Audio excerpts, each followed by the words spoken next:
School টিউশনে দৌড়ঝাঁপে হারিয়ে যাচ্ছে শৈশব। অবসর পেলেই মোবাইল গেমে ডুবে যায় ছোটরা। তাদের জন্য এই শীতে নেচার স্টাডি অ্যাডভেঞ্চারের আয়োজন করেছিল মাউন্টেন ট্রেকার্স ফাউন্ডেশন। প্রকৃতির কোলে কয়েকদিন ট্রেকিং সহ নানা ধরনের অ্যাডভেঞ্চার স্পোর্টসে মাতল স্কুল পড়ুয়ারা। সামসিংয়ে হয়েছিল এই ক্যাম্প। পাহাড় জঙ্গলে ঘেরা এই ক্যাম্পে 4 দিন একেবারে অন্যভাবে কাটলো পড়ুয়াদের। শিখল নিয়মানুবর্তিতাও। উত্তরবঙ্গের বিভিন্ন এলাকার প্রায় 110 জন স্কুল পড়ুয়া এই ক্যাম্পে অংশ নিয়েছিল। 4 দিন ব্যাপী ক্যাম্পে তাদের গাছ পাখির সঙ্গে পরিচয় করানো হয়। এছাড়াও রিভার ক্রসিং, রক ক্লাইম্বিং শেখানো হয়।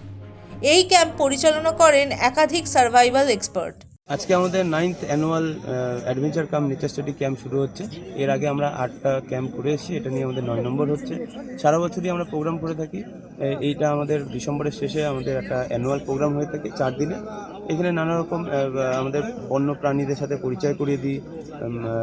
রিভার ক্রসিং কীভাবে করতে হবে, পাহাড়ের রক ক্লাইম্বিং কীভাবে করতে হবে, এবং কেউ বিপদে পড়ে গেলে তাকে কীভাবে ক্যাজুয়ালিটি মানে তাকে কীভাবে ক্যারি করে নিয়ে তাকে এক জায়গা থেকে আরেক জায়গায় ফার্স্ট এড করা, এরকম নানা রকম জিনিস অ্যাক্টিভিটিগুলো শিখিয়ে দেয়।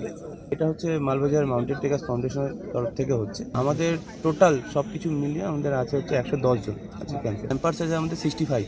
এরা বিভিন্ন জায়গার থেকে এসছে, যেমন কি মালদার থেকে এসছে, লোকসান থেকে এসছে, নাগরাটার থেকে এসছে, মালবাজার, চালসা, ডামডিম, শিলিগুড়ি, বিভিন্ন জায়গা থেকে। এই ধরনের ক্যাম্পের মাধ্যমে আমরা একটাই বার্তা দিই যে বাচ্চাদের যে আমাদের সেলফ কনফিডেন্সটা না বাচ্চাদের, সেটা অনেক সময় অনেকের ডাউন থাকে, এবং দেখা যাচ্ছে যে লিডারশিপ কোয়ালিটি এটাও অনেক সময় এদের এই ক্যাম্পে এসে ডেভেলপ হচ্ছে। সেলফ কনফিডেন্স এদের ডেভেলপ হচ্ছে।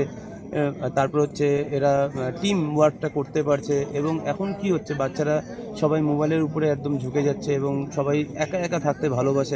এখন আলাদা একটা সমাজ চলে এসেছে। তো সেই জায়গা থেকে টেনে সবার সাথে থেকে এবং কীভাবে ম্যানেজমেন্ট থাকতে হবে, যাতে আগামী দিন এরা পড়াশোনার জন্য যখন বাইরে যাবে সেখানেও যাতে কোনো অসুবিধা না হয়, এরা যখন চাকরি জীবনে যাবে সেখানেও যাতে কোনো অসুবিধা না হয়।